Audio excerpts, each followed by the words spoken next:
I rise with a little bit of a different perspective.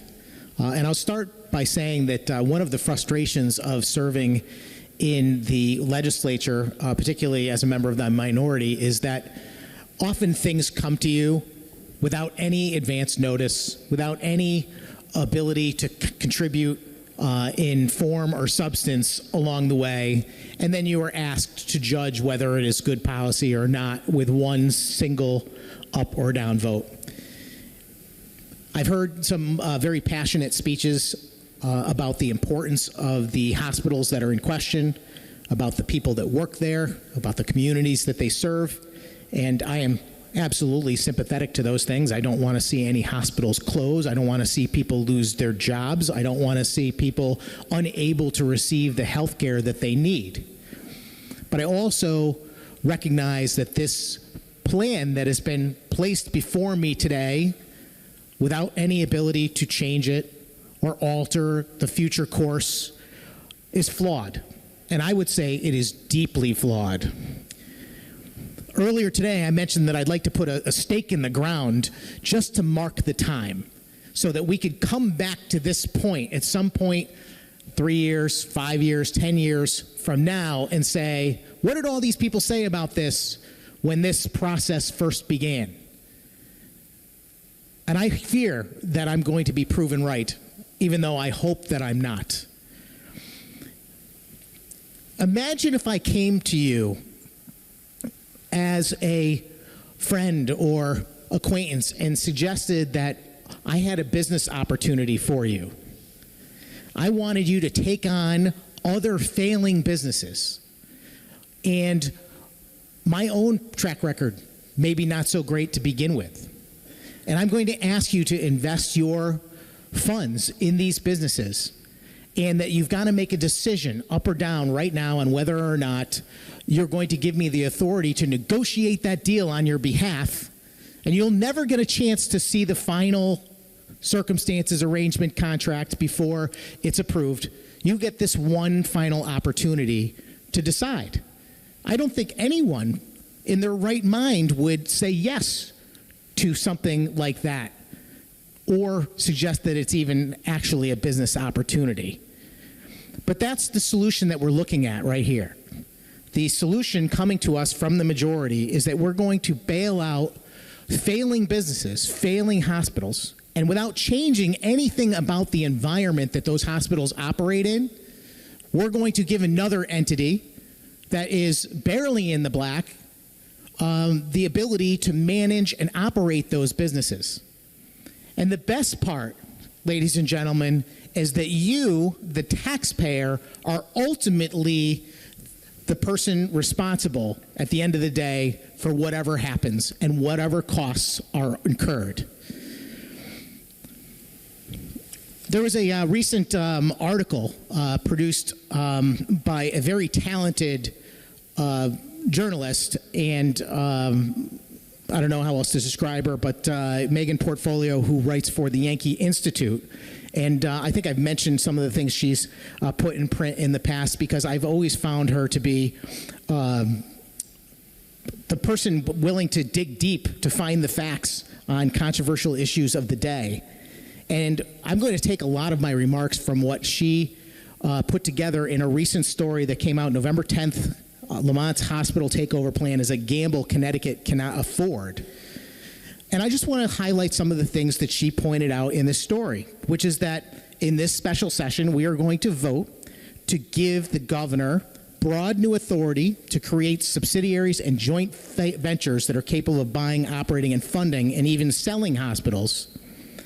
And that basically they're going to have the power to negotiate on behalf of UConn Health and ultimately the taxpayers of Connecticut, because it is the taxpayers of Connecticut that through the UConn 2000 Act are responsible for the activities that UConn Health takes on, whether it is hospital construction, but it will now also include funding operations, replacing equipment, making repairs.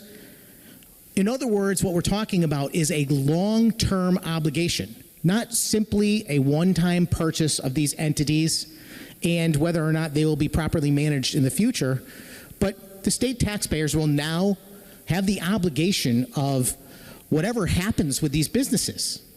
And I guess my issue really is that if it was a private entity with a proven track record that was coming in to make these purchases, I know that they would be doing a lot more homework. We've already had that opportunity. My understanding is that private entities did engage in the opportunity to make this purchase for at least one of these hospitals, and ultimately they walked away. That's a sign to me that if other private entities are not willing to take on the risk, why should we do that in the name of the taxpayers of the state of Connecticut? Megan's article goes on to talk about Waterbury Hospital's finances. 2 consecutive years of 20 million plus operating losses, a nearly 10% negative operating margin, and roughly 140 million in unpaid bills and taxes, which my understanding is the governor has agreed to forgive as part of this transaction. I want people listening to think about that for just a minute, what that means.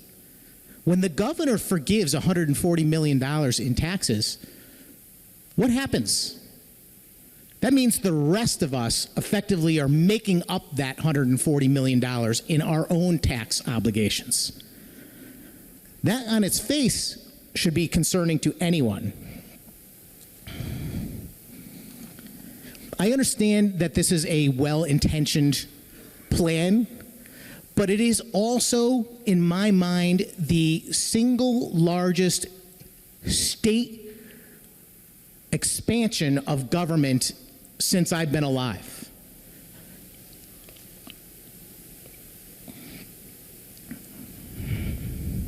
I guess the thing that I'm saying is, without fixing the underlying problems that have led to 3 privately owned, independent hospitals to be suffering and failing, in fact, how do we make sure that future endeavors and other hospitals in the state don't also fail? What is the reasons why they're failing? Are they failing because of the burdens created by state government? Are they under so much pressure that they can't actually survive in the environment of Connecticut? And what exactly is being done about that, if anything? I don't see a single sign. I see we're going to put the state and the taxpayers in a position to be responsible for what someone else negotiates as what they believe are good terms. And we're going to trust them to manage these entities in the future in a way that hopefully prevents the taxpayers from the state of Connecticut to have to pay even more for these entities to exist. I would much rather have seen a solution that found a way to encourage private buyers to come along and purchase these hospitals. Even if that meant that they had to go through the bankruptcy process first, it still would be a better solution to have an actual competitive marketplace that is thriving out in the state of Connecticut. We cannot have the state take over every industry when it fails. And to take over healthcare, as has already happened in a large degree in our country, but to actually take over the hospital delivery mechanism as well, to me, is gravely concerning. I know I've had a lot of private conversations with some of my colleagues today, and I understand the pressure that people feel that they're under, that they've got to support this policy, because right now it is the only thing that is standing between the people that work at these various hospitals and the patients that they serve continuing to have access and to have their jobs. I get it. But that doesn't mean we should lock the people, the taxpayers of the state of Connecticut, into a deal we don't even know what it is. That doesn't necessarily sound like it has a bright future in my mind. If someone came to me and said, there is a plan, Rob, there is a plan to figure out how to make hospitals successful going concerns in Connecticut, and this is what it is.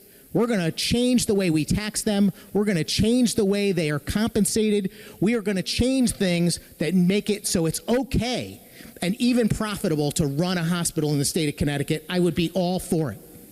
But I see none of that. I see the taxpayers are going to make this purchase because no one else will, and the taxpayers are going to foot the bill no matter what happens in the future. I pray I'm wrong. I started with that. I will end with that. I pray that I am wrong. But 5 years or 10 years down the road, we're going to be able to look back and decide whether this was a smart move for the people of Connecticut. I hope it is, but I'm not going to support it today. Thank you. Thank you so much. Senator Berth. 8001, total number voting 35, total voting 831, total voting nay 4, absent not voting 1.